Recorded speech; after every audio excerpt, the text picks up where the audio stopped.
Waktu berlalu pada tanggal 3. Pada hari itu, langit biru tidak berawan sejauh 10.000 mil.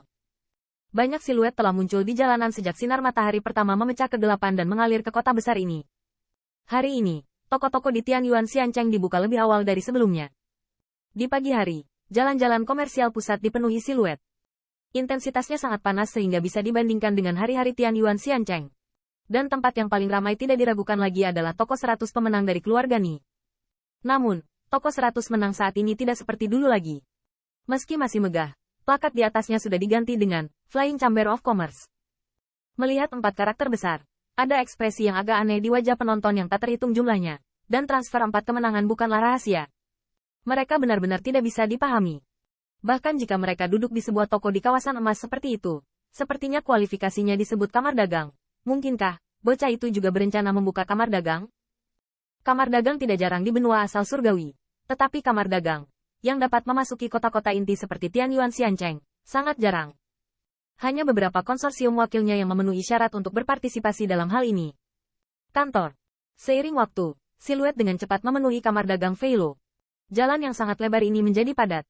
Situasi luar biasa ini telah menghela nafas yang tak terhitung jumlahnya, yang juga membuat orang harus terkesan. Gimik dengan multi-efek ini memang menarik. Saat ini, kamar dagang Feilo tampaknya belum membuka pintu, yang membuat banyak pembangkit tenaga listrik tidak sabar. Kapan itu? Pintu kamar dagang belum dibuka. Apakah Anda ingin melakukan bisnis? HMPH, menurutku pria itu bersalah. Ya, saya khawatir dia tidak bisa memikirkan triknya sendiri. Itu akan menyebabkan gerakan sebesar itu. Aku tidak tahu apakah itu perhatian pria itu atau keluarga Ni sengaja melakukannya. Jalur suara argumen terus berdering di jalanan. Sebagian besar suara ini memiliki sikap bertanya. Terlebih lagi, ekspresinya cukup mengasyikkan. Jika bukan karena ini, itu adalah Tianyuan Xiancheng. Saya khawatir mereka mau tidak mau membongkar toko di depan mereka. Di antara mereka, ada juga pembangkit tenaga listrik yang lebih berakal sehat, berdiri di samping dengan sikap dingin dan pendiam. Menurut mereka, gimik multi-efek gimik akan menimbulkan banyak noise. Keluarga Ni seharusnya tidak menyadarinya, dan tidak akan berani mengatakan kebohongan sebesar itu jika Anda ingin datang ke kamar dagang Feile. Tentu saja, ini tidak mengesampingkan seseorang yang secara diam-diam berkontribusi pada situasi, membiarkan situasi melebihi kendali keluarga Ni, yang bukan tidak mungkin. Toko 100 menang ini tidak buruk di masa lalu. Bukankah keluarga Ni harus mengambil langkah seperti itu untuk menarik perhatian para blogger? Siapa tahu, mungkin Penatua Ni bahkan tidak bisa membayangkannya, dan semuanya akan berjalan sejauh ini. Yah. Sepertinya aku melihat banyak murid dalam penegakan hukum Sekte Abadi Yuan Surgawi. Tampaknya bahkan pejabat tinggi Sekte Abadi pun terkejut dengan ini. Hehe, akan ada pertunjukan yang bagus setelah beberapa saat. Di antara kerumunan orang, banyak orang yang bermata tajam menemukan bahwa ada beberapa orang berpakaian khusus dalam kegelapan. Siluet itu adalah pembangkit tenaga listrik yang langsung dimiliki oleh Istana Penegakan Hukum Sekte Abadi Yuan Surgawi. Penampilan mereka bahkan lebih. Suara argumen di jalan ini mencapai puncaknya. Dengan penantian seperti itu, beberapa ketidaksabaran muncul di wajah banyak pembangkit tenaga listrik. Meski saat ini masih terlalu pagi, menurut mereka tahu banyak sekali pembangkit tenaga listrik yang menunggu, namun mereka tidak buka lebih awal. Ini sama sekali tidak menghormati mereka. Ada banyak pembangkit tenaga listrik dengan latar belakang yang kuat, diam-diam berpikir, membiarkan mereka menunggu begitu lama.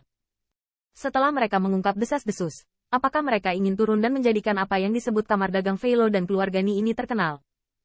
Banyak pembangkit tenaga listrik berspekulasi apakah orang-orang di kamar dagang Feile tahu bahwa konsekuensi dari desas-desus itu terlalu serius.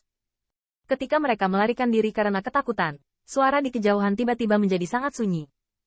Seketika, kerumunan orang tiba-tiba melonjak, dan jalan yang semula dibanjiri kerumunan bahu-membahu, saat ini, terbagi menjadi sebuah lorong yang lebarnya sekitar 1 zang.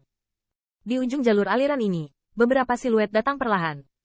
Ketika Anda melihat siluet di depan, murid dari pembangkit tenaga listrik yang tak terhitung jumlahnya tiba-tiba menyusut, dan rasa kagum muncul di mata mereka. Siluet itu persis Ni Heng, salah satu dari 10 tetua agung Sekte Abadi Yuan Surgawi.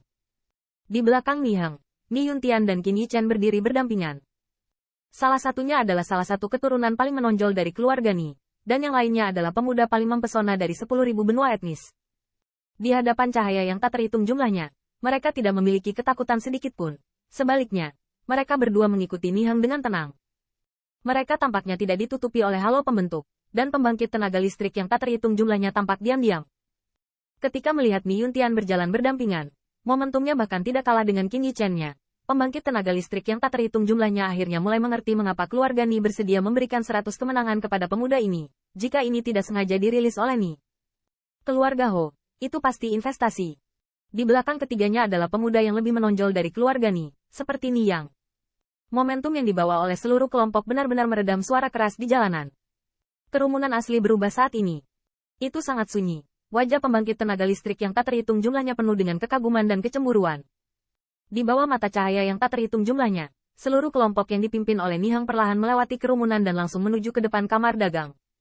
Temui tetua, yang mulia. Saat ini, Liu Bo dan yang lainnya juga merasakan kedatangan mereka, dan segera mereka membuka pintu dan membungkuk. Dalam hal ini, Nihang hanya mengangguk ringan. Dia tidak pergi untuk melihat penonton di luar, tetapi perlahan memasuki toko. Kakak Qin, ayo masuk juga, serahkan saja ke Liu Bo. Ni Yuntian juga terkekeh, berkata. Meskipun sudah lama diketahui bahwa proposal senyawa dan akan menimbulkan banyak sensasi di benua asal surgawi, belum dipastikan bahwa hanya efek satu dan multi yang menyebabkan gerakan semacam ini dan masih mengejutkannya. Selain itu, Ni Yuntian juga tahu bahwa meskipun Qin Yichen tampak santai, yang terakhir juga memiliki kesombongannya sendiri dan tentu saja tidak suka melayani orang lain. Adegan di sini lebih baik diberikan kepada seorang pengusaha seperti Liu Bo. Bo Liu, ada pekerjaan. Qin Yichen mengangguk, dan langsung tersenyum pada Ni Yuntian. Saudara Yuntian, tolong masuk. Teman-teman, tamu dengan undangan bisa masuk ke kamar dagang. Dengan masuknya seluruh kelompok dan seterusnya, mata Liu Bo melihat sekeliling dengan keras.